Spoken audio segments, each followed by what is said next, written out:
son de acá. Y acá en nuestro complejo hay alrededor de 22 talleres de distinta naturaleza, de artistas de distinta naturaleza, y también tenemos actividades por el Día del Patrimonio. Hoy día se hacen visitas al lugar, está la Orquesta Sinfónica Juvenil, hay una serie de actividades. Dentro de eso nosotros decidimos, como siempre, que nos interesa poder compartir un poco las experiencias que nosotros hacemos paralelamente al trabajo formativo, y decidimos en este marco hacer una charla, ¿cierto?, respecto a algún tema de los que nosotros tratamos. Así que por eso que les invitamos. Eh, la charla del día de hoy está planteada para poder compartir de manera un poco más abierta, ¿cierto?, ciertas actividades que nosotros realizamos en nuestro trabajo profesional, y que además tienen que ver un poco con la tras bambalina de nuestro trabajo. ¿Ya? Nosotros cuando desarrollamos nuestro trabajo de conservación-restauración, muchas veces lo que se ve es el resultado final, ¿cierto? Después de haber recorrido un camino de diagnóstico, de tratamiento, vemos el resultado final. Hoy día queremos contarle acerca de algunas cosas que vamos descubriendo, encontrando en esta disciplina. Nuestro trabajo, para quienes no son profesionales de la conservación-restauración, se nutre de mucha experiencia. Muchas veces nosotros tendemos a pensar que el trabajo de la conservación-restauración es un trabajo que está solo ligado a la actividad artística, pero la verdad es que la conservación moderna nutre su disciplina con otros campos disciplinarios, ¿ya? La ciencia, la química, la física, la biología, herramientas analíticas, la historia, por supuesto, la investigación histórica, las relaciones sociales con las personas, ¿cierto? Porque trabajamos muchas veces con obras que en su naturaleza patrimonial tienen un acervo y un arraigo muy importante en las comunidades. Entonces, todo ese cruce de información que va desde lo científico, lo artístico, lo sociológico, la historia, ¿cierto? Es parte de lo que hacemos. Y a partir de eso es que nosotros vamos tratando de comprender ese patrimonio y tratar de enfocar acciones que nos permitan, perdón, eh, entender el trabajo de la manera que lo abordamos. Yo quiero recorrer en esta charla dos cosas, dos tópicos, porque nuestro trabajo es muy amplio, ¿ya? Voy a tratar de tocar un poco algunas cosas más anecdotarias de la restauración de la pintura, y también de la escultura policromada, porque si bien el soporte puede variar, o sea, el material sobre el cual se ejecuta puede variar, en estricto rigor, desde el estrato de preparación hacia arriba son muy parecidos, ¿ya? Entonces se van a compartir algunas cosas, por ejemplo, los pigmentos, las resinas, los sistemas, van a tener cierta conexión. Entonces nos permite aventurarnos un poco en eso. Yo acá tengo una cita de Plinio, ¿ya? Sobre la grandeza de la pintura, y él nos señala un poco que estos materiales con los cuales nosotros trabajamos cuando realizamos pintura o policromía, ¿cierto? Materiales que llamamos pigmentos o pigmentum, ¿cierto? Tienen distintas naturalezas. Vienen de la química mineral, ¿cierto? Porque muchas veces son, por ejemplo, en el caso de la imagen ahí donde se ve un frasco con lapislázuli molido, ¿cierto? Que es silicato de aluminio molido. Es una piedra molida, ¿cierto? Es una estructura mineral que se pulveriza al punto de ser un pigmento. El rojo bermellón, el albayalde, que sería como la tierra ocre, que sería un óxido ferroso, el siena, que también sería un óxido ferroso. Entonces tenemos distintas estructuras materiales, y también podemos tener estructuras, por ejemplo, que vienen del mundo animal, como el carmín de cochinilla, ¿verdad? El verde vejiga, ¿cierto? Algunas materias pigmentarias que tienen esa naturaleza. Y por supuesto también del mundo vegetal, como el azulañil, ¿verdad? La raíz de rubia, ¿cierto? El amarillo o verde de rubia, la laca. Entonces, tenemos algunos colores, ¿cierto?, que van a cruzar estos tres mundos. Es interesante conocerlos porque de alguna manera los pigmentos nos pueden determinar procedencias de obras, épocas, dataciones. Sabemos, por ejemplo, el uso del azul ultramarino que yo les mostraba ahí, como el azul de lapislázuli, es ultramaro porque los italianos lo llamaron ultramarino por venir del otro lado del mar, ¿verdad? En el fondo ellos lo llevaban hacia Europa, ¿cierto? Eh, Básicamente desde Afganistán, donde estaban las mayores minas, ¿cierto? De lapislázuli y de silicato de aluminio. Entonces, imagínense el recorrido que esta piedra tenía que hacer para cruzar y transformarse en un pigmento que se iba a usar, ¿cierto?, en una pintura italiana. Entonces, tenía un alto costo. Entonces, los pigmentos de alguna manera nos van a modelar, ¿ya?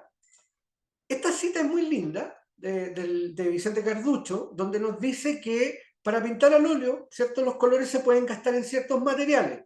Pero si ustedes pintan la pintura al fresco o en una pared encalada, solo necesitan mezclar ese mismo pigmento con agua, ¿verdad? Y de alguna manera ese pigmento se va a fijar. Acá tengo una imagen de un ornamento que reflejaba la pasión de Jesús. Era una serie de pinturas que decoraban el convento de San Francisco de Santiago en el claustro principal. ¿Ya? Si ustedes pueden ver ahí, se ve levemente un Cristo atado a la columna, ¿ya? Como una de las imágenes de la pasión. Esta secuencia, imagínense que esta secuencia de la pasión estaba por todo el convento. Hoy día lo que se conserva es básicamente lo que vemos, ¿ya? Eh, y es lo que se ha podido rescatar. El resto de los muros, ¿cierto?, fueron desapareciendo. Y están pintados con la técnica del fresco. Y la paradoja, por ejemplo, es cómo sucede que esa técnica haga que eso dure tantos años, ¿verdad? Sin tener más que agua. Están pintados sobre cal, como dice el maestro Francisco Pacheco también, ¿cierto? O como dice Cenino Cenini en su libro del arte, sobre una pared encalada, sobre una túnica de cal, tunicados. Y se han fijado por la transformación del hidróxido de calcio, ¿verdad? Que se logra calcificar a lo largo del tiempo. Las técnicas van desarrollándose y aquí el maestro Pacheco nos menciona, ¿cierto?, uno de los teóricos de la manera de pintar en el barroco, cómo se pinta con una técnica que llamamos temple, templar el color. Pero para templar el color se puede templar de muchas formas y una de las técnicas más reconocidas es la del temple al huevo, o sea, fijar los colores con yema o clara y también a veces incorporando aceites, ¿cierto? Pero fundamentalmente con huevo. Siendo este el material aglomerante que va a hacer que los pigmentos se fijen. Acá tengo otra imagen que también pertenece al convento de San Francisco de la Alameda, que es una secuencia de murales de fines del 18, principios del 19, que decoran los muros, ¿cierto? Con los padres fundadores y que están pintados con una base de pintura al fresco, a la cal, y rematados o terminados con la técnica del temple al huevo. Ahí podemos ver un poquito el detalle de cómo están pintados sobre esa pared de barro y el estado de conservación, y que en estos momentos estamos abordando para ir, ¿cierto?, restaurando algunas de esas pinturas. La mayoría de ellas están en un buen estado de conservación, pero hay algunas que necesitan trabajos de consolidación. El mismo maestro Vicente Carducho, ¿cierto?, en el siglo XVII, nos dice que después de la pintura al fresco, después de la pintura al temple, aparece una técnica muy revolucionaria para la época. Y dice que si tú tomas un espíritu de trementina, ¿cierto?, mezclando, destilando un aceite, también alguna resina, por eso él dice un ámbar, ¿cierto?, se podría fabricar un barniz muy hermoso. Y estamos pensando en algo como eso cuando ustedes van a la librería y compran algo que se llama medium, ¿cierto? Un medio para pintar, para aglutinar estos mismos pigmentos ya no al agua, ya no al huevo, ni con colágenos orgánicos, sino que usando estos aceites para fijarlos. Y entenderíamos de alguna manera que, como dice un químico de Habsburgo, ¿cierto? O como él cita en un químico de Habsburgo, estos colores se fijarían casi sin la necesidad de ponerle un barniz. Y él está hablando de la técnica de la pintura al óleo, ¿cierto? Al aceite. Entonces, los mismos pigmentos se están fijando al aceite. Tengo tres técnicas.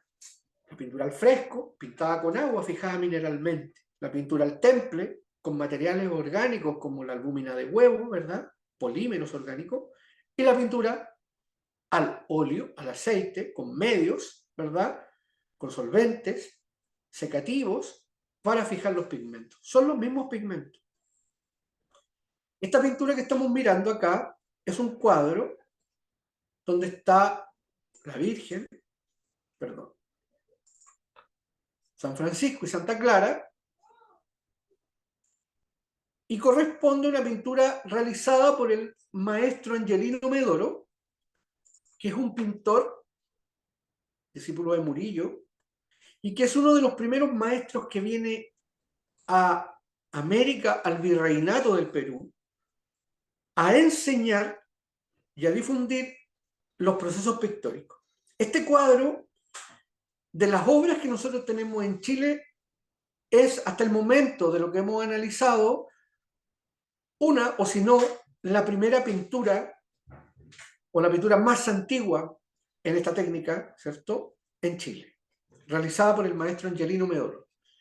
Es bien interesante porque, de alguna manera, esta pintura, si yo la miro, ¿cierto?, una pintura que se remonta al siglo XVII, hace clara referencia a los patrones estilísticos europeos, una pintura muy italiana, ¿cierto? Todavía, si bien es una escena del barroco, todavía tiene en su acervo el reflejo de lo que sería la pintura renacentista, ¿cierto? Tiene un clasicismo formal muy interesante, aunque se está levemente despegando de ello. Cuando nosotros veamos la pintura del barroco americano, nos vamos a dar cuenta que cambia mucho, que va a haber una variable muy alta. El barroco nuestro, el barroco americano, es un barroco que los cánones expresivos del pintor mestizo son bastante, entre comillas, más exagerados, ¿ya? Y entonces eso va a mostrarnos una plana estilística muy distinta. ¿Qué es lo que vemos en las imágenes de la izquierda? Vemos microscopías donde yo puedo ver algunos colores, ¿cierto? Y me doy cuenta los colores con los cuales está compuesta la pintura. Ese rojo, avermellado, levemente anaranjado, ¿cierto? Algunos colores verdosos, viridianas, y fundamentalmente en esa zona que es uno de los colores más subyacentes de la obra, ¿cierto? Es un color que nosotros conocemos como rojo vermellón. ¿Y qué es el rojo vermellón? Dice Vitruvio en el libro 7, ¿cierto?, que ese color también le llamaban anthrax. ¿Y qué se nos viene a nosotros cuando pensamos en el anthrax? Se nos viene en algo que tiene ese color que se llama vermellón y que los antiguos llamaban cinabrio, que significaba veneno, y que también los antiguos llamaban azogue, que significaba muerte. O sea, claramente era un color muy venenoso, ¿cierto? De hecho, hay una cita de Señor Cennini respecto al uso de ese color, donde él sugiere que en el proceso cuando se está procesando el color antes de ser usado, el pintor debe protegerse muy bien, ¿cierto? Porque los vapores que emanan son muy venenosos. Sin embargo, es un color que se ha usado muchísimo, ¿ya?, a lo largo de la historia, y que preside básicamente la obra. Tenemos una consulta, parece, o alguien está levantando su Sí, mano. sí, yo, profesor. Yo, profesor, mire, esto, o sea, cuando dice que es vermellón azul, o sea, hace básicamente, hace referencia al color de la sangre. El- No necesariamente. Mira, lo que a nosotros nos citan los textos más antiguos, ¿ya? Es que la relación que tiene, ¿esto qué sería químicamente? Sería un sulfato, ¿ya? De mercurio. Mercurio en exposición ácida, ¿ya? O sea, con la presencia de un ácido, nos produce un sulfato de mercurio.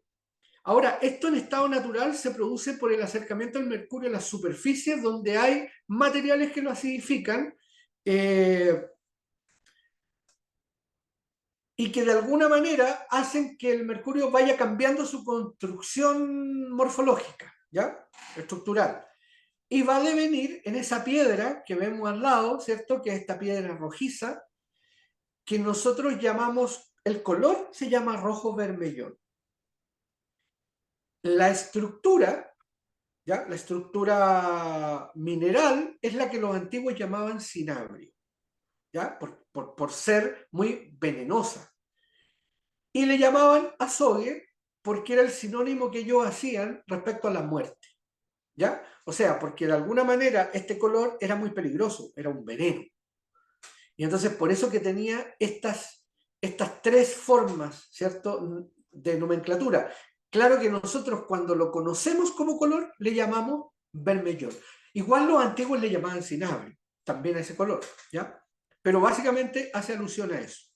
Entonces, nosotros en el trabajo de la conservación-restauración, una de las cosas que vamos haciendo es que nos permite, y por qué voy avanzando con esto, porque cuando miremos otras pinturas, al ver las materias pigmentarias que estamos analizando, vamos a poder también definir épocas y procedencias, ¿ya? De algunos artistas. Dime. Ah, Mónica está preguntando algo. Mónica López. Muy buenas tardes. Gracias. La pregunta es, ¿este vermellón sigue con el tiempo cambiando morfológicamente y viene a ser como un óxido? Esa es mi pregunta. Es un sulfito, ¿ya? No, sí se modifica, pero es muy leve la modificación. O sea, lo que pasa es que, mira, las relaciones temporales nuestras son muy abiertas. El vermellón es un color bastante estable a lo largo del tiempo. O sea, cuando yo digo son muy abiertas es porque si bien va a haber una transición cromática, puede durar miles de años. Que para, por ejemplo, esta pintura no alcanza a tener 1000 años. O sea, es indeterminada todavía en el uso. Sí puede haber una modificación, pero va a ser casi arqueológica la que podamos mirar. En el campo del mundo de esta pintura, no alcanzamos a leer una variable tan alta como la de otro color que les voy a mostrar ahora, que es el minio de plomo, que sí sufre más alteraciones. Ahora, donde sí se producen algunas alteraciones es cuando estos colores se mezclan con otros entre sí, porque al relacionarse óxidos o óxidos con sulfito, dependiendo de su naturaleza, sí se van a producir alteraciones que pueden hacer que los cambios cromáticos sean mucho más rápidos. ¿Ya? Yo mismo he experimentado esa experiencia en el taller, ¿cierto? Cuando estamos, por ejemplo, yo recuerdo perfectamente estar trabajando en una pintura al fresco con hidróxido de calcio, con la cal, mezclar un amarillo eh, con el rojo vermellón, y que al cabo de un par de semanas, si yo pienso así como digo, bueno, si estoy usando un amarillo con un rojo vermellón, en consecuencia tengo un tono anaranjado, ¿verdad? Y que al cabo de muy poco tiempo tengo un verde pistacho. O sea, ese es un cambio imposible en esa paleta cromática de dos colores, salvo que es un cambio químico, en donde los materiales reaccionaron produciendo una materia química distinta, ya sea un sulfito, ya sea un óxido. En este caso es una sulfatación. Hago esta diferencia porque yo les mencionaba algunos colores al inicio, y los óxidos ferrosos, por ejemplo, el amarillo ocre, el tierra de siena tostada, la tierra de sombra, ¿verdad? El almagre, colores, por ejemplo, como el Pardo Van Dyke, la Tierra de Sombra, Matites, son fierro y los fierros se oxidan. También tenemos algunos óxidos de aluminio o de zinc, por ejemplo en el caso de los blancos, pero hay otros que son producto de la presencia de un ácido, del azufre, ¿ya? Por eso la Z. Y eso es acidificación. La acidificación también produce cambio. Esto se vendría haciendo como cuando ustedes tienen una estructura de bronce y de repente llega una forma ácida y se forman cristales verdes, ¿verdad? Ese es el efecto de un ácido. Entonces, de alguna manera, en ese caso sería la presencia de eso. Ahora, como yo te decía, el minio de plomo es un óxido de plomo que sí produce un rojo muy parecido al vermellón, ¿ya? Muy parecido. Acá tengo una pintura de un artista que quizás uno de los grandes maestros de la pintura hispana, mestiza, del virreinato del Perú, que es el maestro Melchor Pérez de Holguín. ¿Y por qué pongo esta obra? Porque hace referencia a lo que yo quería mostrarles, que era, si yo veía la obra de este maestro italiano, Angelino Medoro, si bien pertenece al barroco, es un pintor que pinta como un europeo. Y esta obra del maestro Melchor Pérez de Holguín tiene toda la teatralidad escenificada de lo que va a ser el barroco americano. Nos recuerda, ¿cierto?, a una película de Tarantino. O sea, el gesto de saltar la sangre al cortarle la cabeza al Bautista es extremo, ¿verdad? Y es el reflejo de esa teatralidad del barroco americano. Pero además veo que en la composición de los rojos tengo otro rojo, químicamente otro rojo. Ese rojo es minio de plomo. Y es muy bonito porque es muy bonito comprender que además el minio de plomo está presente en las minas de estaño de Potosí, en el cerro que nosotros llamamos el Cerro Rico, ¿verdad? Que va a ser la gran figura que va a marcar la imagen de estas vírgenes virreinales andinas, esta forma triangular, ¿verdad? Y este pigmento es un pigmento que va a estar presente mucho en la pintura americana, también en Europa, en la Europa medieval, y la palabra minio, ¿cierto? Es el mineral. El plomo pasa por distintos estados: blanco, amarillo Nápoles, amarillo, anaranjado, rojo. Ese rojo, que algunos podrían pensar que se llama cinabrio, como dice Dioscórez, ¿ya? Esto es en el siglo I. Podría ser cinabrio, pero es minio. Se parecen cromáticamente, pero son dos minerales distintos. Y es muy bonito de entender que lo que yo les estoy mostrando en esta imagen es algo que se llama miniada. La miniada era esta letra capital con que los escribanos antiguos, los copistas, iniciaban el párrafo del texto y lo decoraban. Y lo decoraban con este rojo de plomo. No sé si ustedes leyeron a Humberto Eco o vieron la película En el nombre de la rosa, cuando el copista de pronto, ¿cierto?, se chupaba el dedo y luego se moría envenenado. Entonces, era un color muy venenoso. Este color rojo, por esta estructura que se llama miniada, ¿cierto? Se llama miniada porque está pintada con minio, y de ahí viene la palabra miniatura. O sea, esta miniada hace referencia a una historia contada en pequeño. Entonces es la letra capital que cuenta la historia del relato en pequeño. Y está pintada entonces con este pigmento. Miren, ahí dice el Dioscórides, nos dice que tienen las mismas minas una exhalación sofocante.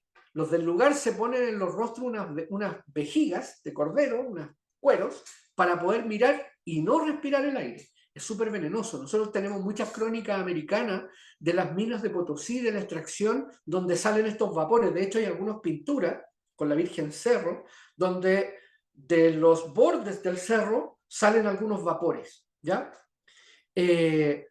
Porque son materiales que, si bien son materiales pigmentarios, son muy venenosos. Les quiero mostrar entonces ahora, para entrar un poco en razón en lo que quería contarle. Acá yo tengo una pintura de Raymond de Montvoisin. Un análisis de la pintura para saber cuáles eran los pigmentos que usaba. Los puntos que están acá son extracciones de muestras, de donde se sacaron pequeñas muestras para ser analizadas en el microscopio electrónico. Y el microscopio electrónico muestra algunas materias pigmentarias, ¿ya? Nos dice qué minerales hay presentes en estas estructuras. Por ejemplo, acá se ve una base de plomo y linaza, blanco de plomo, óxido de hierro, amarillo de cadmio, hay en algunos raíz de rubia. Acá está el espectrograma que nos muestra, por ejemplo, los tipos de minerales que hay, ¿ven? Puedo ver plomo, ¿cierto? Silicato, calcio, bario, ¿cierto? Aluminio, cobre, zinc, ¿cierto? Veo harto fierro. Entonces, puedo ver estos distintos minerales en la estructura pictórica. Nosotros hicimos un aporte de investigación, ¿cierto?, a estos análisis, reproduciendo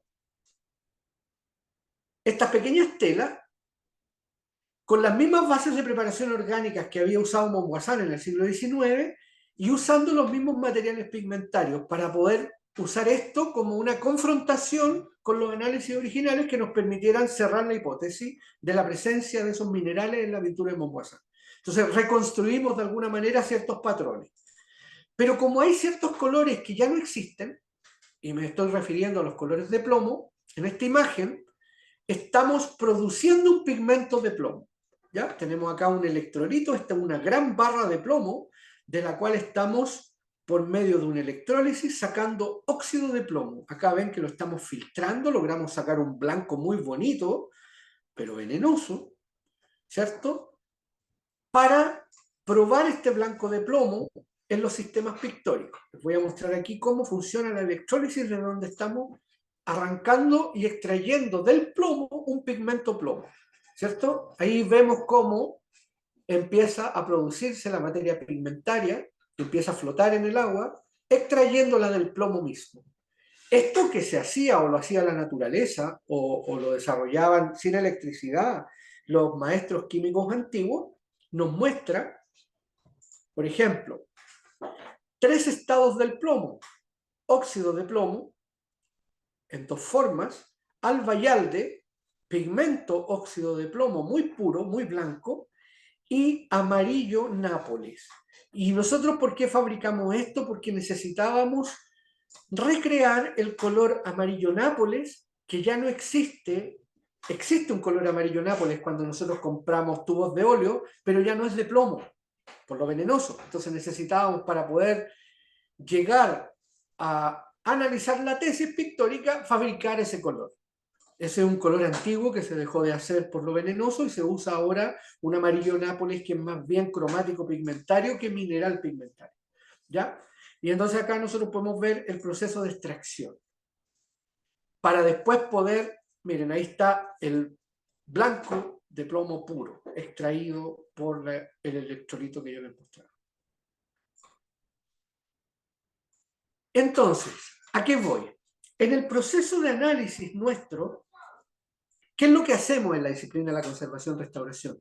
Tratamos de cruzar esta información histórica que yo les estoy mostrando con la experiencia científica, ¿cierto? Entonces, ¿cómo nos apoyamos en la ciencia, en el análisis químico, biológico, físico, para poder ir cerrando algunas hipótesis que nos permitan acercarnos al proceso de intervención de la obra, tratando de comprenderla lo más profundamente? De la misma manera que veíamos la pintura, me quiero adentrar un poco en algunas cosas y hallazgos que hemos encontrado en la policromía. Yo les mostraba, esta pintura que les mostraba, perdón, es una, o sea, perdón, esta escultura que les muestro, pertenece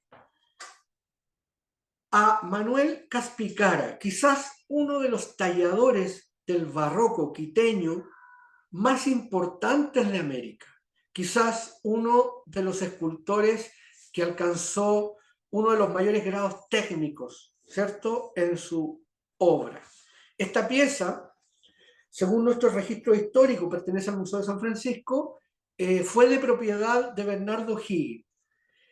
Y cuando nosotros vemos la sangre, el carmín de la sangre, acá tiene una especie de fanal donde tiene un corazón, que también refleja mucho lo que es el barroco nuestro americano, está pintado con este pigmento, que se llama grana o carmín de cochinilla, el Coccus cactus, este bichito que crece en un cactus y que al molerse en un mortero nos produce esta grana roja.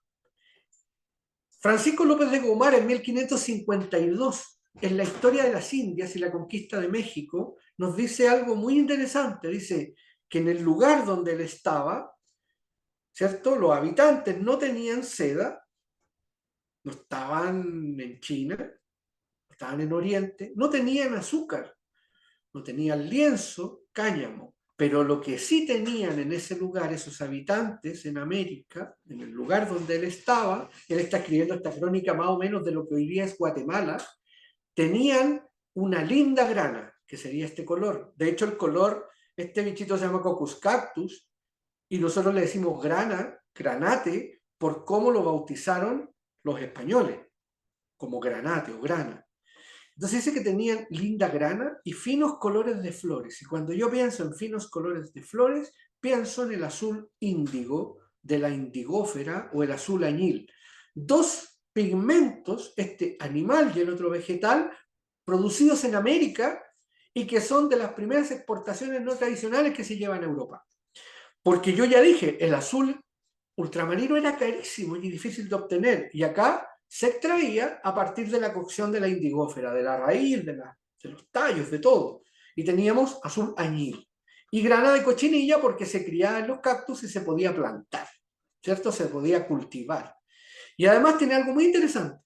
Siendo dos colores vegetales, no queman lo que tiñen. Porque ya les mostré que el plomo y el cinabrio son sulfitos oxidativos muy tóxicos y que alteran muchas las materias orgánicas. En cambio, estos dos colores orgánicos no producen daños ni grandes transformaciones en los materiales. Y son colores americanos. Acá podemos ver en este San Francisco cómo bajo este estrato café había un estrato original de azul añil. Un azul, ¿cierto?, de la indigófera. Y este es el estrato café que fue repintado. Esta escultura es del siglo XVIII y probablemente el estrato café se puso en el siglo XIX y originalmente este San Francisco era de color azul. Lo encontramos, ese patrón, mirándolo al microscopio, en las zonas bajas. Acá tengo, ¿cierto?, la planta de la indigófera, que es la que produce el añil, el índigo. Este color que para los europeos, estando en Europa, viene de las Indias, ¿cierto? Por eso le llamamos índigo. Y a la planta esta que viene de las Indias, que era lo que Colón había descubierto, las Indias, ¿cierto?, viene, entonces la planta se llama indigófera. Bueno, las policromías tienen un trayecto muy interesante, no me voy a extender mucho en esto, salvo esta cita de Pacheco, que serían las técnicas sobre las cuales se trabaja.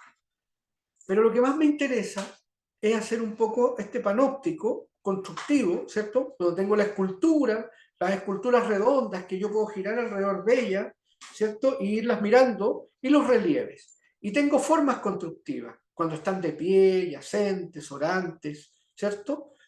Están talladas completamente, o a veces son solo manos y cabeza, y tienen lo que nosotros en Chile llamamos candeleros, estructuras que se visten, porque eso permitía el traslado de un lugar a otro lejano de una pieza. Y les voy a mostrar algunas piezas. Este San Francisco de Asís, una talla española del siglo XVII, una pieza ahuecada totalmente, es muy grande, mide casi 3 metros de altura, y es una pieza de las piezas con las cuales casi se funda el convento de San Francisco de Santiago. Es una pieza muy bonita, maciza, de un roble europeo, y nos imaginamos lo que debe haber costado traerla a Chile en aquella época. Y si ustedes ven acá, está huecada, le falta la tapa, pero tenemos algunos patrones, y si yo me imagino la escultura, veo que tiene dorado a la hoja de oro, está pintada azul y tiene un dibujo, una trama, o sea, una especie de estofado. Era totalmente azul. Aquí está color madera prácticamente, porque ya perdió toda su policromía. Y tenía finos hilos de oro de alguna manera. Si yo logro imaginarme esta pieza, era azul y dorado. Y a lo largo de, ¿cierto?, este tiempo se fueron perdiendo, ¿cierto?, en sus 400 años, se fueron perdiendo estos patrones y fue quedando la madera al descubierto. La Inmaculada Concepción es una pieza del artista Jean Flotats, que también es del convento de San Francisco. Es una pieza que refleja un poco, también una pieza de talla completa, construida en bloques, ¿ya? En distintos bloques. Esta pieza es de culto activo y sale a procesión, y cuando sale a procesión se libera de sus angelitos, que están unidos por estas uniones, ¿cierto? Están en esta estructura, y sale solo la Virgen, ¿ya? ¿Por qué muestro esto? Porque cuando vemos esta pieza, la vemos, está tallada en madera de fresno, es una madera europea, y veo que la policromía pareciera ser una loza o una cerámica, ¿verdad? Y está hecha con una técnica que nosotros llamamos la técnica al pulimento, donde estando fresco el estrato pictórico, se incorpora un barniz que se frota a la usanza de los grandes maestros, como diría Martínez de Montañés, ¿cierto? Se sobajea con la vejiga de un cordero. Y en ese proceso se integra el barniz con el estrato pictórico, produciendo el efecto de este cuerpo vidrioso, muy vidrioso. En el Tratado de Barnices de Gennaro Cantinelli, que es un tratado de barnices de finales del siglo XVII e inicio del XVIII, él plantea que la receta de esto es usar resina vegetal, que es sandaraca, se pone a hervir en una olla aceite de linaza a muy alta temperatura y se mete la pluma de un ave. Cuando la pluma sale quemada, eso quiere decir que la pluma es el termómetro, alcanzó una temperatura muy alta, Bueno, se ¿verdad? vacía la sandaraca, que Sí, se sí, que no. diluye en este aceite. ¿Qué? Esa mezcla es la que se incorpora para hacer el pulimento. Eso es la receta de Gennaro Cantinelli. Acá tengo una pieza muy linda, el Cristo del Gran Poder, que es una pieza que está hincada, orante, ¿cierto?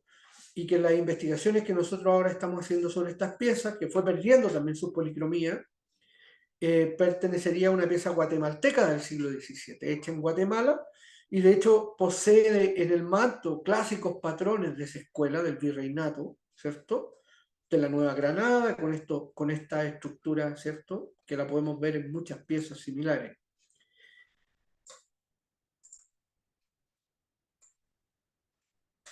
Y ahora les quiero mostrar de alguna manera en este proceso, porque he hablado de los pigmentos y cómo esto se va configurando encima de la estructura, de ciertas cosas que nosotros cuando estamos realizando los procesos de conservación empezamos a descubrir. Y estos hallazgos que vamos descubriendo van siendo el motor guía que nos va referenciando el trabajo que vamos a realizar en pos de la conservación-restauración. La Virgen de la Candelaria es un anónimo quiteño del siglo XVIII, de candelero, como decía yo, porque en el fondo solo tiene cabeza y manos policromadas. El resto es una estructura de madera, de palitos, de palillaje, y está vestida. Ahí ustedes pueden ver que en la parte baja solo tiene la punta de los pies. Y para arriba, una estructura de madera vestida. ¿cierto? Es la simulación. Esto es muy del barroco también, y es la simulación de algo. Pero una de las cosas que tiene es que su rostro no es de madera, no está tallado en madera, tampoco en yeso, es de estaño. Es una máscara de estaño. Acá está la imagen invertida, esta es la imagen por dentro. La pieza se cayó en un momento, se abolló esta zona alta y tuvimos que sacar la máscara que estaba unida por unos tarugos de madera, en forma de punto, unas especies de clavos de madera, ¿cierto? De hecho acá tiene los ojos, estos son los ojos que le pertenecen a ella, que van por dentro de la máscara y ustedes pueden ver, ¿cierto? Esta es la zona de las cuencas donde van puestos estos ojos, de los cuales se ve solo un tramo, y esta máscara es de estaño. No hace una referencia inmediata a la escultura quiteña de casi fines del 18, donde ya los saltos tecnológicos son mayores y para poder producir en mayor cantidad se tiene un molde al que se le vacía este metal que luego se policroma. Pero quizás algo interesante, porque nos referencia a eso mismo, es este Cristo quiteño, más antiguo, ¿cierto? Probablemente está entre el siglo XVII y el XVIII, y que su máscara es una máscara de madera tallada, y que tiene la misma función. La diferencia es que esta pieza está tallada completamente. Nosotros acá, porque el Cristo había perdido un ojo, levantamos la máscara para poder posicionar el ojo que se había roto. Y esta máscara, ¿cierto? Se abre y se ahueca para poder poner estos ojitos de vidrio al interior. Muchas veces el tallador había tallado la pieza completa y en el último momento golpeaba fuertemente la cabeza para sacar la máscara. Y luego vaciar las cuencas, poner los ojos, ¿cierto? Y ahí nosotros poder posicionar el ojo que está, ¿cierto? Faltando. El mismo patrón. La diferencia es que en la otra pieza toda la estructura no existe, está vestida, y lo que existe es la máscara y sus manos. Entonces, este proceso lo que intenta cumplir es una etapa analítica, ¿ya? O sea, sabemos que un análisis técnico, constructivo, material, sabiendo cuáles son los pigmentos, todos los tipos de pigmentos que hay, los análisis químicos, cuáles son sus procedencias, y luego cómo se construyó, nos va a permitir tener luces respecto a la restauración. ¿Qué análisis hacemos? Por ejemplo, acá lo que podemos ver es que tenemos un Cristo que tiene una fisura interior en la madera, que se está abriendo y que yo no la veo en la policromía. Solo la veo cuando le pongo el rayo X y logro ver que el Cristo además es articulado y está lleno de unos clavitos, ¿cierto? Que cumplían la función de articulación en estas partes de estos brazos que se abren. Pero además tiene una fisura que viene desde el cuello hacia abajo, que se está abriendo y que yo no la logro ver en el paño de pureza porque está bajo la base de preparación. Está en la madera. Entonces me da una alerta enorme para pensar, para saber qué puedo hacer para que este Cristo no termine por fragmentarse, ¿cierto? Y en este caso, el análisis de rayo es algo que me va a permitir conocer eso. Acá yo tengo el rayo de un Cristo, o sea, perdón, de un Jesús atado a la columna del artista Santos Niño y Figueroa, que lo estoy viendo en la base y veo una serie de clavos que unen una estructura de yeso a madera y tornillos que lo unen a su base. Entonces, al momento de que esta pieza estaba suelta, esto nos permitía orientarnos para saber todas estas cosas que no estaban a simple vista, si teníamos que reemplazar o cómo podíamos reemplazar esos esquemas. Esta pieza, el Cristo de la Calle, también del Museo de San Francisco, que llegó de San Francisco de la Serena, es muy lindo porque en el proceso de restauración encontramos que en su interior, a lo largo de muchos años, por lo menos 200 años, distintos feligreses habían depositado mandas a través de su boca. Habían echado papelitos. Cuando nosotros lo restauramos, lo destapamos y pudimos encontrar una serie de papelitos que son las mandas, y que algunas de ellas las pusimos en esta fanal de cristal, exhibidas con el Cristo, y que son más o menos así. Pusimos algunas, hay otras que eran como bastante más largas o más privadas, más dolorosas, y pusimos algunas de estas mandas en exhibición. No veíamos esto hasta el proceso de restauración. Logramos ver cómo a lo largo de aproximadamente 200 años el Cristo era depositario de manda de muchas personas, ¿cierto? Entre el siglo XVIII, el siglo XIX y el inicio del siglo XX.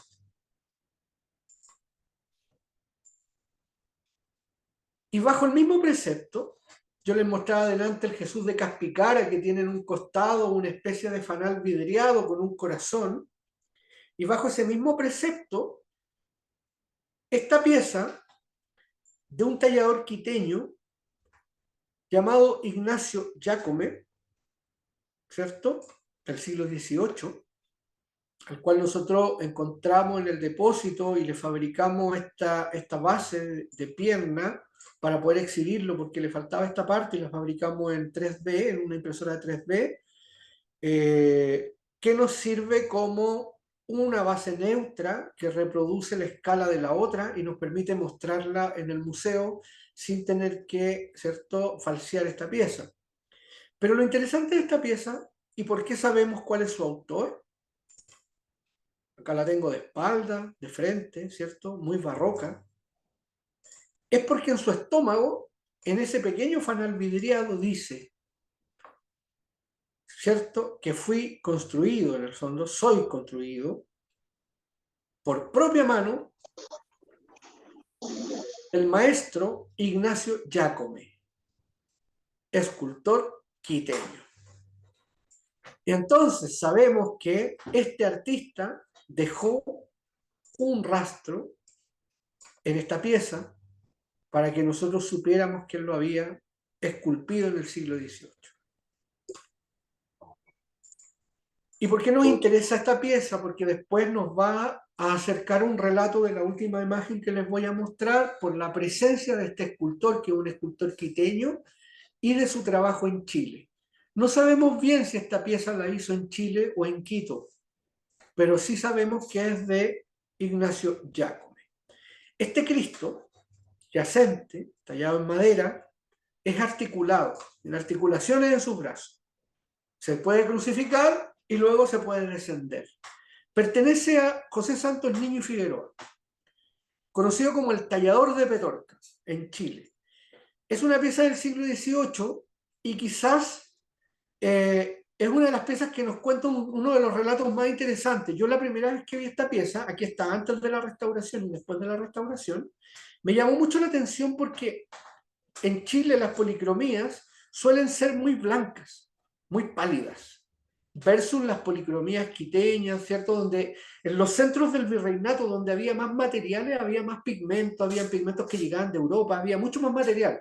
Chile era muy pobre en materiales y se tendía a usar más blanco de plomo, albayalde, ¿cierto?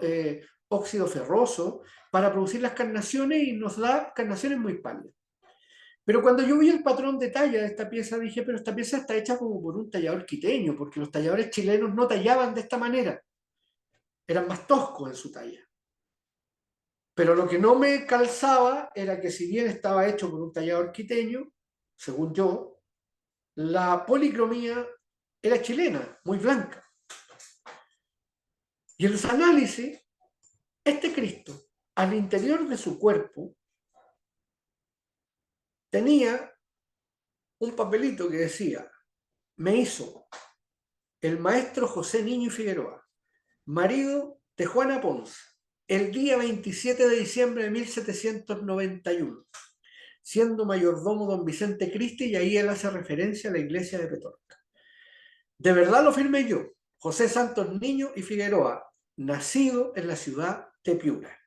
Eso quiere decir que lo talló en el siglo XVIII, lo talló en Petorca, siendo mayordomo don Vicente Cristi, y él nació en la ciudad de Piura. O sea, es un tallador alto peruano.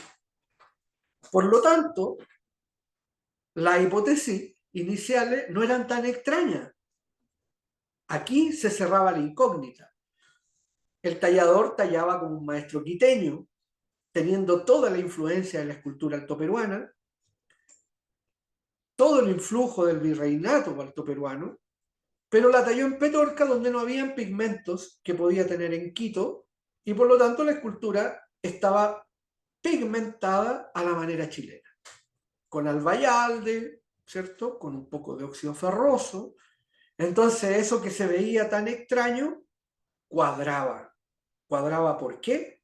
Porque podíamos saber que el escultor nació en Piura y talló en Chile, sabemos su nombre y el año en que la talló.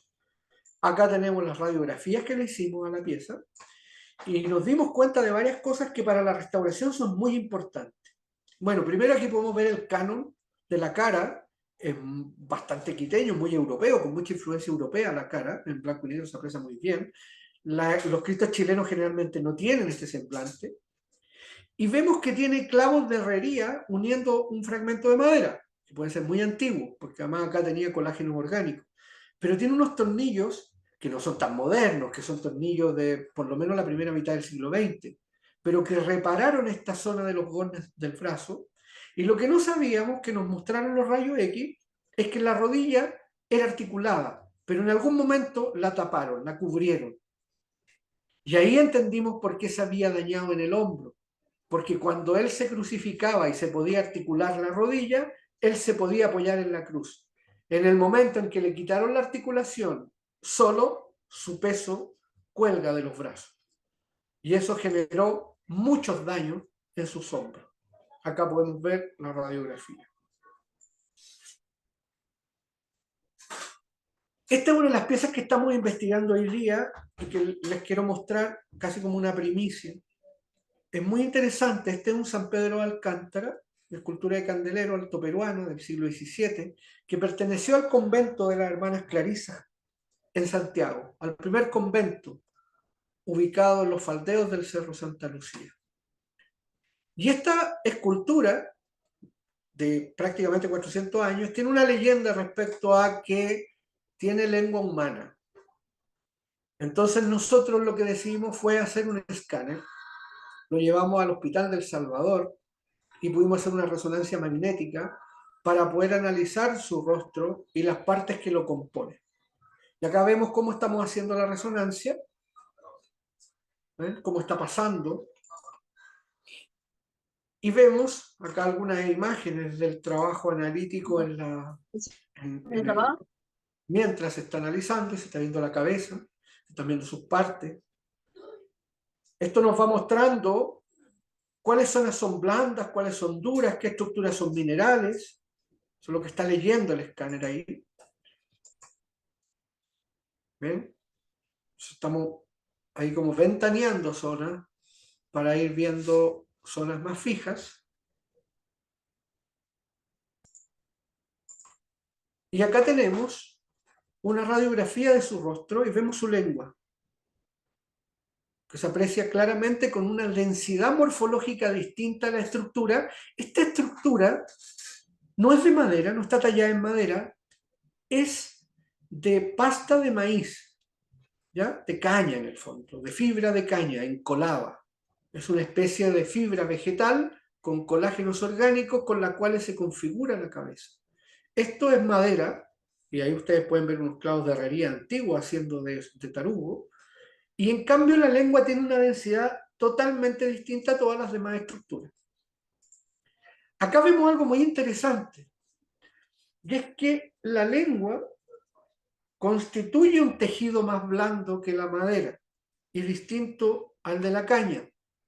No logramos saber a ciencia cierta porque tendríamos que sacar una muestra de ella para poder ver la constitución material de la lengua misma. Sabemos que sí es una estructura más blanda, pero podría ser cuero, podría ser una suela o podría ser una lengua humana, como dice la leyenda. Pero sí hay algo que sí se ratifica y es que tiene molares y tiene una dentadura humana. Aquí se puede ver. Y aquí les voy a mostrar cómo va pasando a través del escáner de la resonancia, Se va viendo la base, de hecho se ven las perforaciones por termitas en la base, y ahí se va viendo la cabeza, ahí aparece la lengua y aparece los dientes. ¿Ven? Entonces es un registro que se ve muy bien. Estamos aún en el proceso total de análisis, pero con este análisis hemos podido descubrir por lo menos esta estructura, y además hemos podido descubrir otras cosas, que tenemos otro San Pedro de Alcántara en el museo, por ejemplo, que su mano es muy espejo de esta, ¿ya? Y que estamos casi seguros de que lo talló uno de los primeros escultores que nosotros podríamos llamar escultores chilenos, o santeros chilenos, ¿ya? Que es Ambrosio Santelices, un maestro mestizo que vendría siendo así. Para nosotros, en Chile, el primer pintor chileno es un maestro mestizo chileno-peruano, que se llama el mulato Gil de Castro, y este escultor vendría siendo algo así como el mulato Gil de Castro de la escultura. Y él vivía al frente, hemos descubierto documentos donde hemos visto que él vivía al frente de la casa, o sea, del convento de las hermanas Clarisas, justo al frente. Por lo tanto, no es tan extraño que él pudiera haber visto para basarse en la fabricación de este otro San Pedro de Alcántara, y que en los documentos de la orden franciscana aparecen una compra, un encargo que le hicieron los hermanos franciscanos al taller de Ambrosio Santelices, donde le piden un San Pedro de Alcántara y un par de piezas más. Creemos que este es el San Pedro al que hablan los documentos. Lo estamos analizando ahora en una investigación sobre Santelices, que nos podría dar muchas luces pronto respecto a su obra. Y para ir finalizando, lo que les quiero mostrar es estos análisis que hicimos hace muy poco. Este es el altar mayor de la iglesia de San Francisco. Esta imagen que está acá es la Virgen del Socorro. La Virgen del Socorro la traía Pedro de Valdivia en la alforja de su montura, en su caballo. Cuando él llega a Santiago, la deposita y la deja a cargo de los hermanos mercedarios para que construyan una pequeña eremita, una grutita, un oratorio, para poner esta Virgen que lo había acompañado desde las guerras de Flandes en Europa y todo su viaje en América hasta llegar a Chile. Y es muy pequeñita y está ahí arriba en el altar. El año pasado se cumplieron 70 años de la coronación pontificia como patrona de la ciudad, y la bajamos para poder hacer algunos análisis, y pudimos hacer algunos análisis un poco más profundos. Acá la tenemos sin ropa, muy linda. Estamos referenciándola ya como una pieza probablemente italiana, no europea, cerca del 480, ¿cierto? Como del último periodo del Renacimiento. Acá están ciertas partes de los análisis. De una bonita imagen que construimos con ella para poder mirarla. Vemos en la parte de atrás que le falta esa parte de atrás, pero ahí logramos ver la madera. Eso fue muy interesante porque nos permitió ver la tipología de madera. Y aquí hay algo interesante, miren, tiene en la boca, muy pequeñita, tiene dientes, pero tallados, muy pequeños. El microscopio nos muestra eso, con un detalle muy precioso. Y estos ojitos de vidrio. En documentos encontrados de los archivos de la orden, supimos que estos ojos no eran originales de ella y se los puso en el siglo XVIII el maestro Ignacio Jacob, que es el mismo que yo les mostraba en esa pieza que tenía este fanal en su estómago.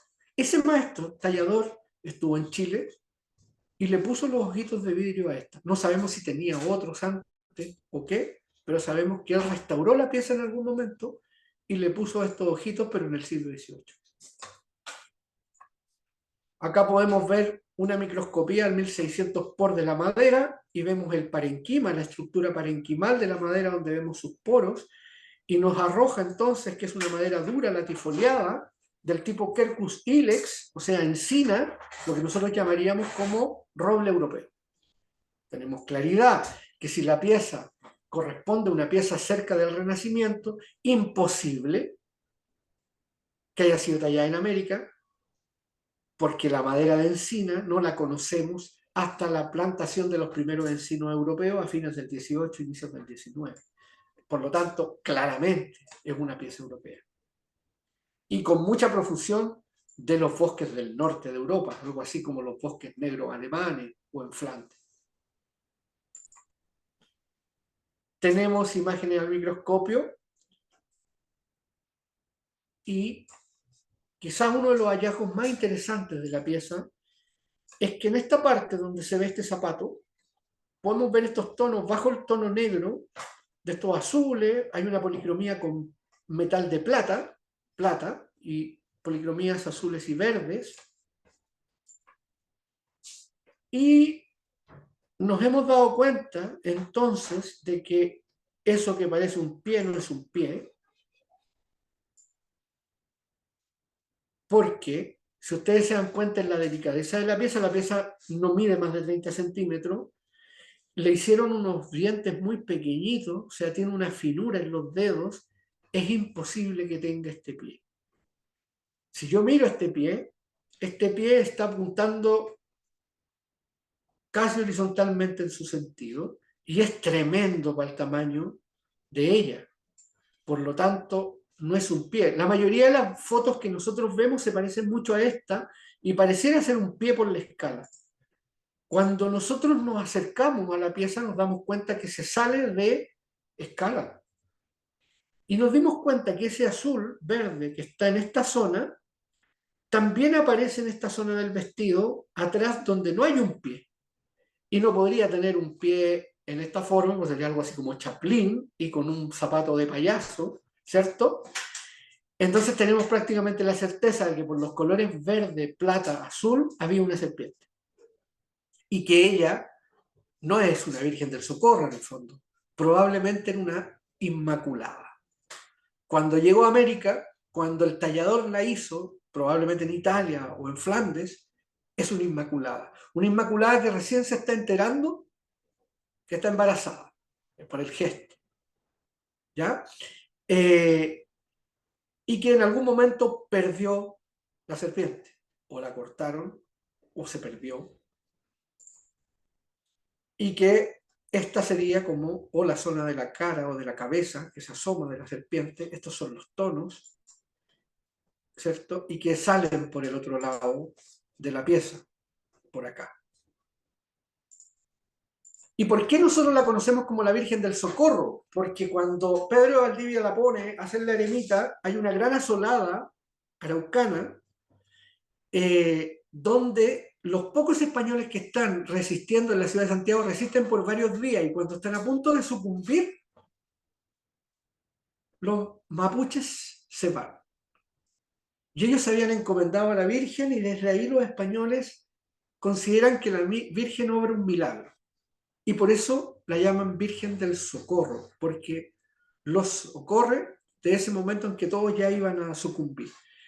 Por lo tanto, la advocación del socorro, porque no es del perpetuo socorro, es la Virgen del Socorro, es la que socorre a estos primeros españoles que están en la ciudad de Santiago, queda advocada de esa forma.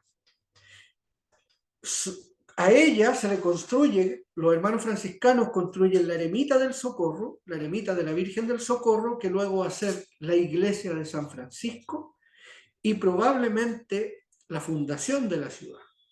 Consideramos nosotros que la Virgen del Socorro, que trajo Pedro de Valdivia en su alforja, la depositó, se construyó la iglesia de San Francisco, es como la piedra angular de la ciudad de Santiago y quizá de la República de Chile, de la Nación de Chile, ¿cierto? Sobre ella se funda toda la ciudad. Y esta Virgen sobre la cual se funda toda la ciudad es muy probable que haya sido una Inmaculada.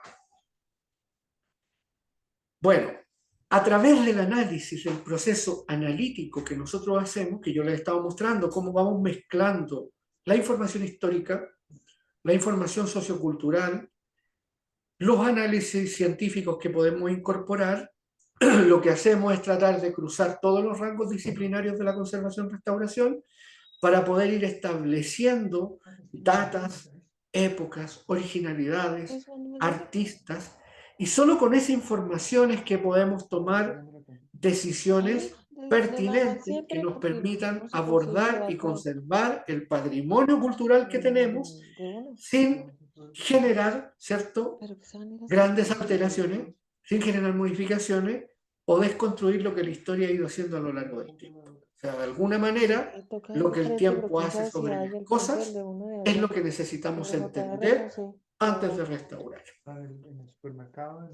Les dejo una pequeña ronda de preguntas. Alargué un poco más de lo que tenía pensado. Y yo un momento antes de las preguntas y respuestas, les doy denme un segundo que me voy a descolgar para poder Pero eso es malo. atender bien a esto.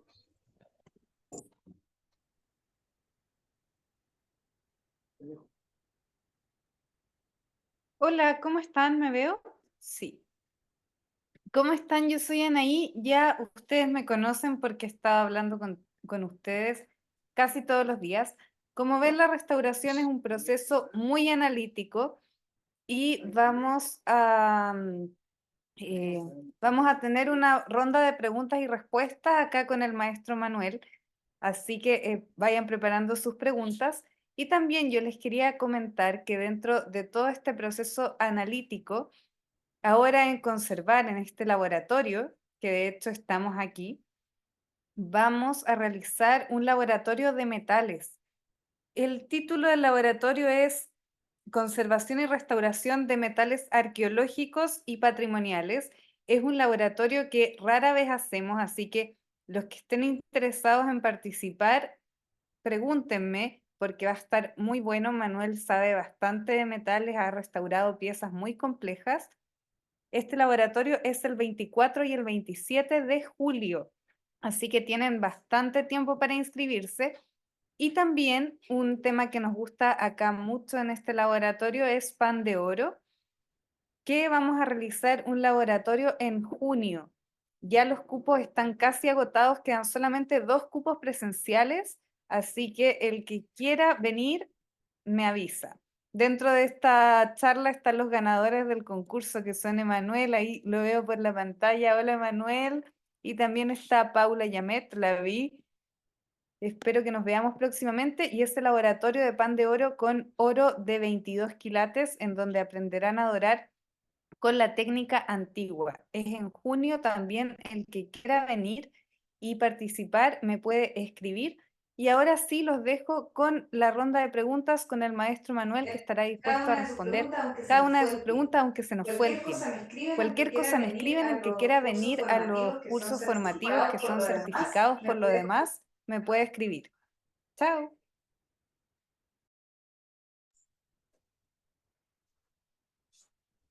Ya, estamos de vuelta.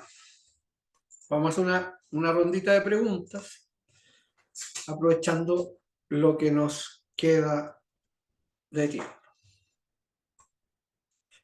José Miguel tenía por ahí levantada su mano. Puedes preguntar nomás, José Miguel.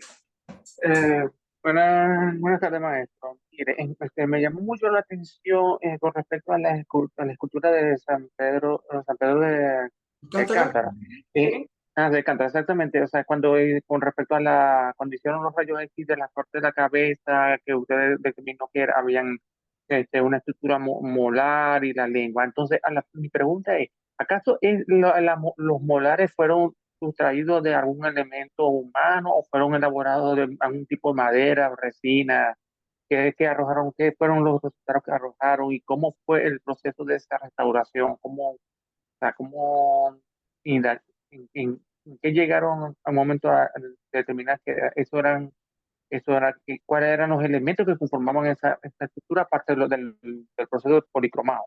Sí, te entiendo. Mira, la pieza está en buenas condiciones. Es una pieza de las que mantenemos en muy buenas condiciones de conservación. No ha necesitado, no ha requerido grandes trabajos de restauración, excepto que le cambiamos el textil, conservamos el textil original, la ropa, y tiene un textil nuevo que es una réplica del original o del más antiguo. Pero lo que nos interesaba saber específicamente era, más bien desde el plano investigativo, esta leyenda respecto a su lengua. Y, y nos topamos con la sorpresa de que aparentemente, en un alto grado de confirmación hoy día, los molares, los dientes son humanos, probablemente extraídos de una calavera, de alguien que incluso puede haberlos donado en algún momento para que se pusieran en la escultura. Son dientes humanos, para darle más realismo a la pieza con dientes verdaderos. Y de ahí viene la idea de que probablemente la pieza pudiera tener lengua que también fuera de alguien, por decir una lengua trabajada, ¿cierto? Pero tenemos bastantes más dudas porque en el fondo pensamos que también puede ser un trocito de cuero o de piel, ¿cierto? Que con la cual se construye una lengua para que parezca con su textura, ¿cierto? Porque se tiende a ver desde afuera, entonces se ve esa textura tan realista. Para verificarlo tendríamos que extraer una parte, pero como es un tratamiento bastante más agresivo, por eso que decidimos hacer más bien este análisis, ¿cierto? No invasivo, que es un análisis por resonancia simplemente.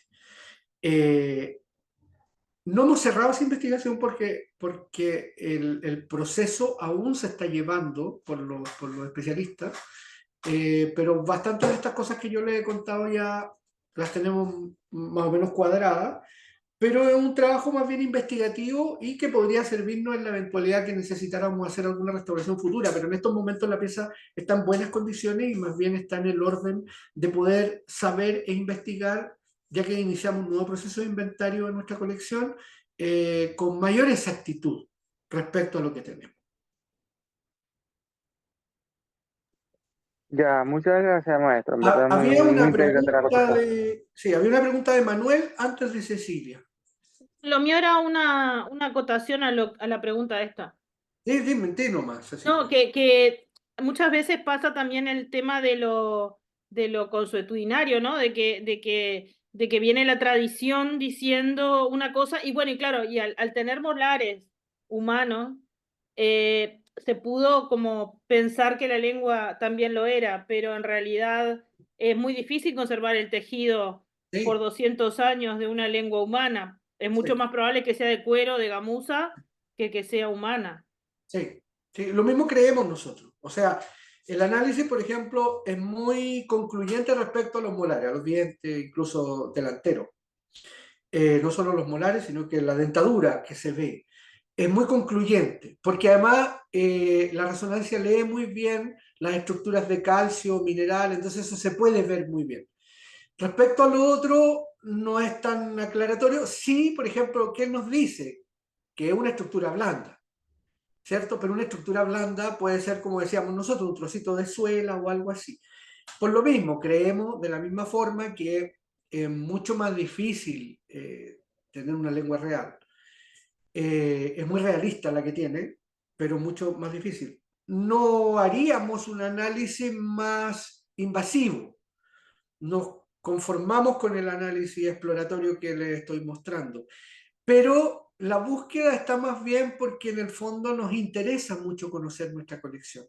Por ahí sabemos de algunos otros casos, entonces podríamos, por ejemplo, eventualmente porque tiene una columna vertebral muy marcada, a veces también se da en algunas piezas con unos trocitos de huesos de columna vertebral, pensábamos que podría aparecer alguna, pero no, la pieza está sin esa forma.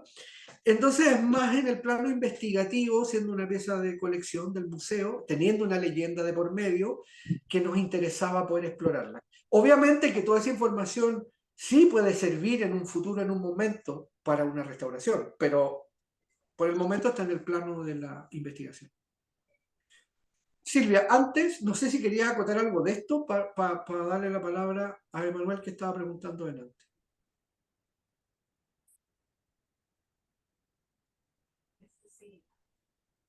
O Silvia, yo veo Silvia acá que levantó la mano, Silvia y Cristi. Sí, Cristian. Ah, Cristian.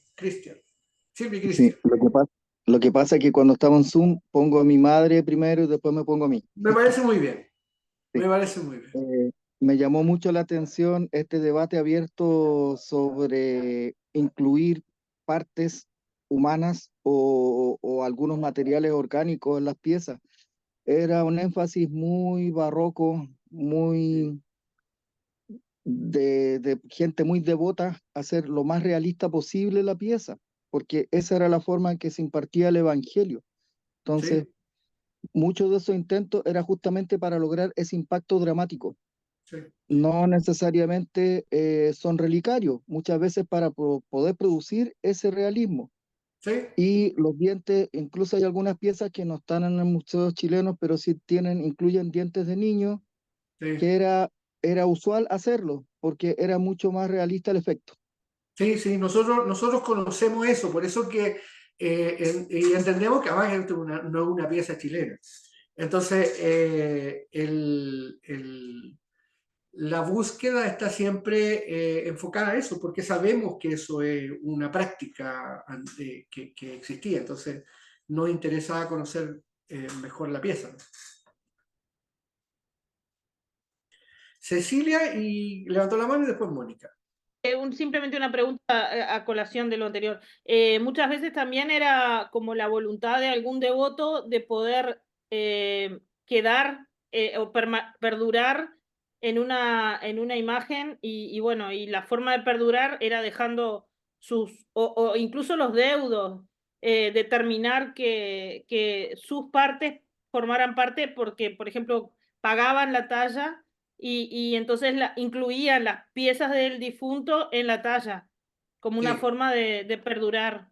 Lo mismo el pelo también, muchas veces las imágenes de esa época tienen pelo humano, de donaciones de mujeres que daban su... sí, tenemos. Y todavía, por ejemplo, nosotros todavía en el museo de repente recibimos pelo, gente que nos viene a donar pelo Sí, para... hay imágenes todavía que tienen. Sí, pues yo por eso que cuando hice la presentación les dije, de alguna manera también muchas veces puede estar presente eso, ¿cierto? Como el deseo de alguien de donar y participar de lo de la pieza. Mónica. Gracias, maestro. Buenas tardes. Mi pregunta es con respecto a la máscara de estaño. ¿Mm? Quisiera saber si las hacían con molde o era simplemente golpeada y la iban armando. Sí, molde. Son el molde, porque de hecho, mira, todo tiene una elipsis constructiva, o sea, tiene una elipsis histórica que tiene que ver con que, claro, talla completa, pero es una escultura de largo proceso, costosa, con dificultades técnicas mayores, ¿cierto? Luego, soluciones tecnológicas, pasta de caña o de papelón, después en la escuela olotense, ¿cierto? De papel, de fibra. Yeso, ¿cierto? Como el ámbito de San Sulpice, la escultura del 19. Entonces, esta es una solución tecnológica que permite reproducir a mayor escala, ¿cierto? En mayor cantidad, fragmentos que luego se pueden montar en estos candeleros. Pues. Entonces, es molde. Y el estaño es un metal de temperatura de fusión muy baja, muy baja. El estaño se funde antes de que el agua hierve. Entonces, es un metal que permite una maleabilidad, ¿cierto?, para poder producir en escala. Es muy blando. Entonces, una de las cosas que tiene es que frente a los golpes, que fue un poco lo que le pasó a esta pieza, que por eso que la desmontamos, es porque al caerse se apoyó. Es un metal blando. Pero es molde. Y luego del molde lo atractivo es que la policromía no dista tanto de la policromía al pulimento que pudiéramos ver sobre una máscara de madera tallada o incluso una pieza de yesería. Ok, muchas gracias. Cristian. Quisiera hacer una acotación al respecto. En algún momento quise estudiar imaginería colonial en Santa Cruz de la Sierra, en Bolivia. ¿Sí? Entonces me metí mucho de lleno en el tema de las mascarillas, porque la mascarilla en muchos casos era personalizada, se hacía la talla completa y de esa talla se sacaba la matriz para hacer el vaciado del metal, para que fuera exacto a la pieza. también, como usted explicó más temprano en la charla anterior, era usual que las mascarillas también estuvieran disponibles como de una forma más masiva, más industrial. Pero cuando son piezas tan importantes, el artesano hacía un estudio y de ese estudio hacía el vaciado de la pieza y después ponía la mascarilla para poder poner los ojitos por dentro. Claro, mira, nosotros sabemos, por ejemplo, porque como nosotros tenemos dos planos respecto al cuerpo tecnológico de la escultura policromada. Uno es la escultura autor, o sea, la pieza del autor, del maestro, ¿cierto? Y de esa pieza del maestro pueden surgir lo que van a ser después las piezas secundarias o partes de piezas que después se van a distribuir a lo largo del mundo, o ¿cierto? Se van a vender. En el caso de máscara, porque no necesariamente toda la pieza. Por ejemplo, esta pieza que yo les estaba mostrando es básicamente de autor la cabeza con su máscara y sus manos. El resto tenemos claridad que fue fabricado acá, ¿ya? Por las maderas, porque por ejemplo, nosotros en el siglo XIX llegan los primeros álamos plantados por los franciscanos que los traen de Mendoza. Y por eso la alameda nuestra se llama Alameda, por esos primeros álamos, ¿cierto? Que plantaron los frailes franciscanos. No vemos madera de álamo antes. En las piezas es muy raro que nosotros podamos tener, a menos que sea una pieza que haya venido de afuera, pero que generalmente, por ejemplo, si las piezas son peruanas, vienen con cedro, otra tipología de madera. Las maderas del sur de Chile, no hay tráfico de maderas del sur de Chile porque eso sí que era difícil. Lo que nosotros llamamos la frontera, era muy difícil que llegaran acá y por lo tanto todo empieza a ocurrir después de la mitad del siglo XIX. Entonces eso nos permite datar muy bien estructuras fabricadas acá versus estructuras que llegan así de afuera. ¿Ya? Entonces sabemos que esa pieza es una pieza de reproducción que llega acá para ser armada y vestida acá, en Chile. Pero también entendemos que eso, por ejemplo, también se da, no sé, se da, por ejemplo, en la escultura del 19, porque hay grandes talleres, como los talleres de Mayer, por ejemplo, del maestro Mayer, en donde las piezas matrices están totalmente talladas en madera. Pero después nosotros vemos piezas, por ejemplo, vemos versiones de la Piedad que tienen estructuras de madera con moldes de yesería, ¿cierto? Y que están basados en la estructura matriz del maestro. Eso es así, pues. O sea, va a haber la obra, ¿cierto? Del maestro, y van a ver las piezas también de las cuales se sacaron moldes para ser reproducidos. Eso es un patrón que está muy estudiado. Renato Emanuel tenía una pregunta, parece.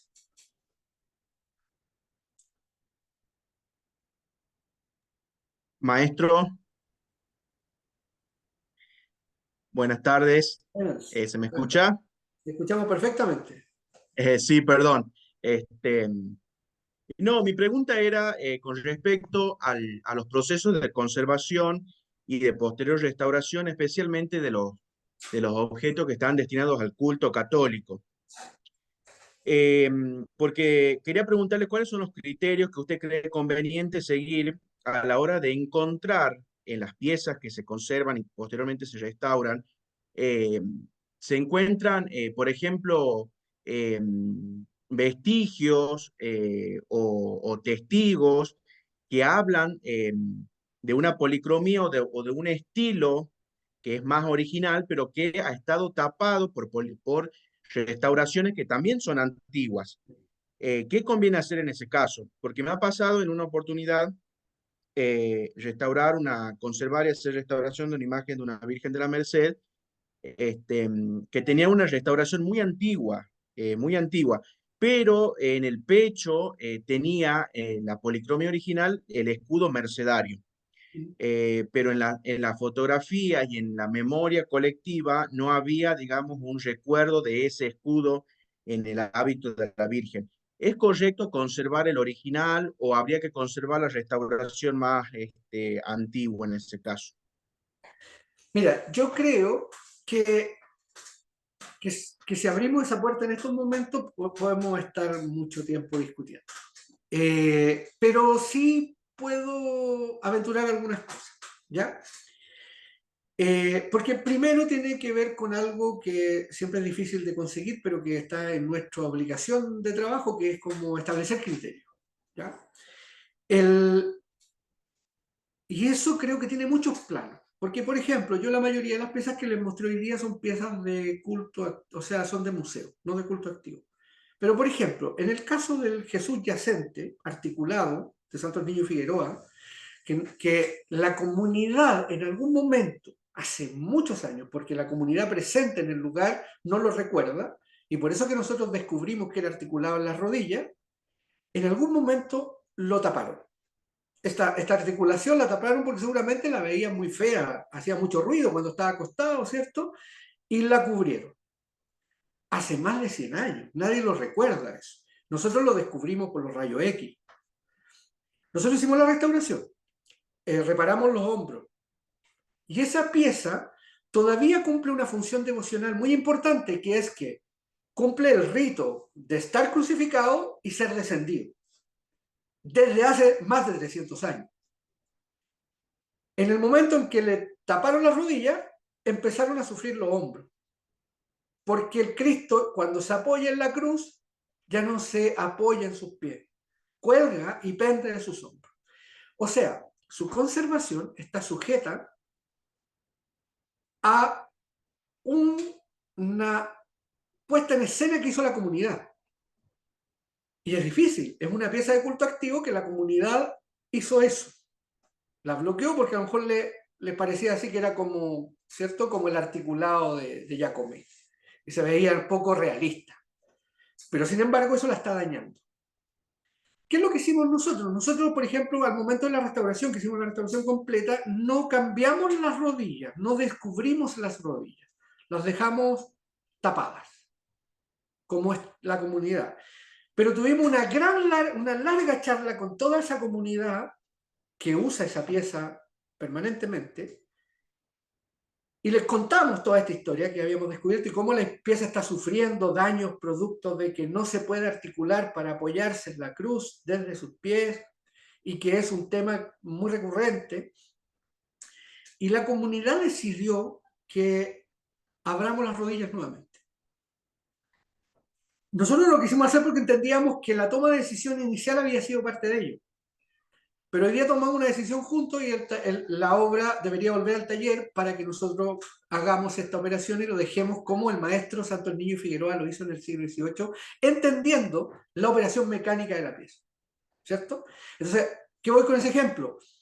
Que muchas veces no son decisiones tan fáciles las que podamos hacer, ¿ya? Porque en ese caso no es que nosotros estemos haciendo algo que lo falsea, más bien estamos volviendo la pieza a lo que el maestro quiso. Quizá la operación invertida sería la que yo no haría. Sería que si tengo esta pieza y me piden que la transforme en otra cosa, por mi cuerpo ético no lo haría. Pero aquí lo que yo estoy tratando de hacer es volver la pieza al original, pero no quise tomar esa decisión unilateralmente sin tener un diálogo con la comunidad de la cual esa pieza es fiel devota.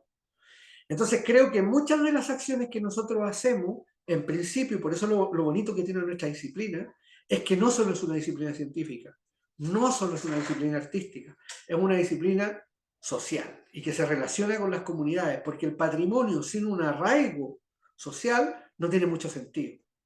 Entonces, creo que ese trabajo es un trabajo que tenemos que estar haciendo a diario y entenderlo. No puedo tener solo la mirada académica, ¿cierto?, del académico desde la universidad y desde la ciencia, sino que tengo que tener la relación con la comunidad con la cual estoy trabajando. Por eso que a mí es difícil de tener una respuesta taxativa, porque creo que muchos de los casos los vamos a trabajar siempre con la comunidad, ¿ya? Nos pasan muchas cosas de ese tipo. Encontramos piezas, por ejemplo, que han sido readvocadas, pero readvocadas hace 200 años. Le hago una pregunta. Ustedes que si conocen la ciudad de Cusco y está el Templo del Sol con la iglesia de Santo Domingo de Guzmán encima, hoy en día ¿quién de ustedes tomaría la decisión de demoler la iglesia de Santo Domingo de Guzmán para volver al original histórico? Es una pregunta difícil, ¿verdad? Porque también el patrimonio se constituye por capas. Por eso yo decía, lo que el tiempo hace sobre las cosas. Y lo que el tiempo hace no solo es deterioro, también son capas histórico-sociales. Entonces nosotros trabajamos en una pequeña ventanita de tiempo de esa. Y tenemos que entender que trabajamos con piezas que son eminentemente sociales. Entonces, no es una respuesta fácil porque creo que tiene mucho de caso a caso. Gracias, maestro, porque confirma un poco lo que yo, digamos, creo y sostengo, que en el trabajo de conservación y restauración, en el caso particular de objetos de obras de arte, retiro la palabra obra de arte, sino de piezas de culto religioso activo, siempre está sujeto un poco a la sensibilidad devocional de la comunidad en la cual está cumpliendo esa función. En este caso en particular, lo que he conseguido con la familia que tiene la imagen, los tenedores de la imagen, pero que además recibe culto público, es dejar como una especie de testigo solamente el escudo original de la policromía original y dejar el resto de la Sí. policromía antigua de esa restauración. Y fue bastante aceptado y me parece que es muy acertada su respuesta, aunque no sea taxativa, porque también comparto que son casos que hay que ir viendo los casos a caso, especialmente Sí. cuando involucra a una comunidad.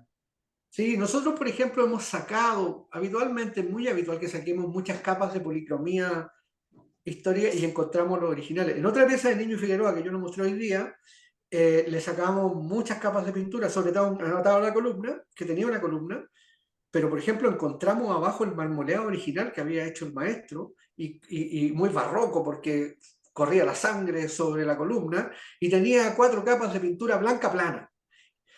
Pero no era tanto que fuera la pintura blanca plana, era que era una pintura de tan mala calidad que solo generaba daño porque se empezaba a descascarar. Entonces, hay factores que tienen que ver con la conservación, hay factores que tienen que ver con la vuelta a la lectura original. O sea, hay muchos factores que conciliamos. Por eso que el análisis, yo siempre digo, la toma de decisiones debe ser una toma de decisiones que esté sostenida en un diagnóstico analítico que nos permita decir por qué lo hacemos, ¿cierto? Y estar seguro de lo que estamos proponiendo obedece a que conocemos muy bien la pieza, conocemos lo que estamos buscando y lo que queremos enfrentar.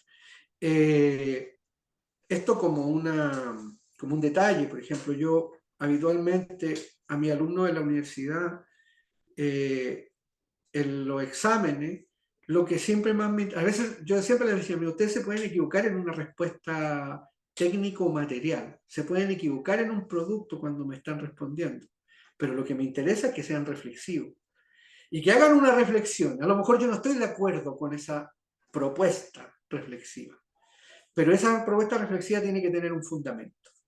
Entonces, el trabajo nuestro, ¿cierto? Todo este trabajo que yo traté de hacer hoy día bajo esta cosa de cómo descubrimos cosas, es porque está siempre pensado en que lo que estamos descubriendo son luces para la apuesta, ¿cierto?, del protocolo de conservación-restauración que vamos a enfrentar, ¿cierto? Hasta dónde vamos a llegar, cuáles son nuestros límites, qué es lo que buscamos. Toda esta información, todos estos grandes hallazgos nos permiten, ¿cierto?, enfrentar esos procesos futuros. De eso es lo que se nutre en nuestro trabajo. No siempre de un trabajo reflexivo. Bueno, pero esa es una discusión que puede ser larguísima. O sea, les podría contar montones de casos. Entonces, hay mucho de eso. Esperemos que se hayan entretenido con la charla. A nosotros era muy grato poder compartirla y que nos sigamos viendo. Seguiremos subiendo algunas otras conversaciones gratis, también nuestras clases, nuestros cursos, ¿cierto? Sigan conectados. Silvia, sí, Cristian, la última. Maestro Manuel, no, es que no me puedo quedar tranquilo porque la investigación que está haciendo sobre la Virgen atribuida a la advocación del Rosario, encontré una talla medieval del siglo XIII, es Nuestra Señora de Zaragoza, que tiene la advocación justamente a la Virgen del Rosario y tiene la misma postura. Sí, pues, ¿viste? Mándanos Ve- la imagen. Pero nosotros hemos avanzado harto, Ok. estamos investigando harto. Mira, todas estas cosas que yo les conté hoy día, que son medias primicias, las vamos a sacar algunas publicaciones y algunos análisis de estas piezas que para nosotros son súper importantes y que están encaminadas, ¿cierto?, a poder ir dándole mucho más volumen al patrimonio que tenemos. Y para nosotros la Virgen es súper importante porque es, como digo yo, la piedra angular de la fundación de Santiago, ¿cierto? De toda esa historia larga que va a venir después. eh, Desde la presencia de los españoles, entendemos que antes de eso sí vivían, ¿cierto?, nuestros pueblos originarios, pero después de todo lo que va a venir de la constitución del mestizaje, esta pieza es la que funda esa ciudad.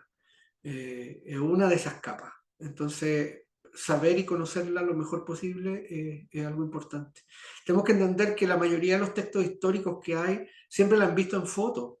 Nosotros tenemos la suerte de poder analizarla materialmente y tenerla en las manos. Así que eso, pues. Ya, espero que nos veamos pronto en otras jornadas y que colaboren con nosotros con lo que quieran. Julio por ahí levantó la mano, una colita. Maestro, buenas noches. ¿Qué tal? Saludos desde Guatemala, ¡Qué bueno! Tenemos escuchando la bonitas. charla, maestro. Muchas Muy gracias. interesante. Realmente muchas gracias por compartir sus conocimientos, temas que muchas veces pues no se tienen tan a vista. Entonces, muy interesante su charla, maestro, con respecto a los trabajos de restauración que ustedes están haciendo. Felicidades, es algo que muy poca gente se anima y que tiene las capacidades de poder realizar este trabajo de restauración y conservación. Y a su vez, pues felicidades por el hecho de poder compartir ese conocimiento, toda esa información que ustedes están recopilando, muy enriquecedora realmente. ¡Qué bueno! Seguiremos en contacto entonces, pues. Gracias, maestro. Esperemos seguir viéndonos, ¿cierto? Aunque sea a la distancia y si es posible en algún momento en persona. Un abrazo grande. Gracias por compartir con nosotros. Chao, muchas Gracias. gracias. Muchas gracias, profesor. Muchas gracias, Anaí, por la instancia. Muy interesante toda la clase, en verdad. Muy agradecido. Muchas gracias. Hasta luego.